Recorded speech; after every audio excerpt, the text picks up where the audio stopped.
సైదాపురం మండలంలోని ST colony anganwadi కేంద్రంలో sector యాప్పై సమావేశం నిర్వహించారు. ఈ సందర్భంగా అంగన్వాడీ సూపర్వైజర్ ధనమ్మ మాట్లాడుతూ, అంగన్వాడీ సిబ్బంది ప్రతిరోజు ఉదయం 9 గంటకల్లా కేంద్రాలకు తప్పనిసరిగా హాజరు కావాలని, హాజరైన ఫోటోను తీసి సెక్టార్ యాప్లో అప్లోడ్ చేయాలని సూచించారు.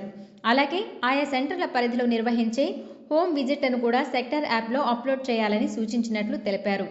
అలాగే వారానికి ఒక పర్యాయం చిన్నారులకు బరువు, ఆరోగ్యం పట్ల తల్లిదండ్రులకు అవగాహన కల్పించాలని చెప్పినట్లు పేర్కొన్నారు.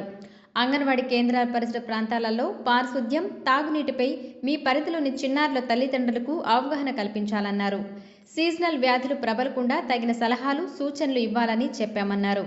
ఈ కార్యక్రమంలో అంగన్వాడీ కార్యకర్తలు సుజాత, లక్ష్మి, ధనమ్మ, రమణమ్మ, రాజమ్మ, లిఖిత, సుదర్శన, రమాదేవి తదితరులు పాల్గొన్నారు.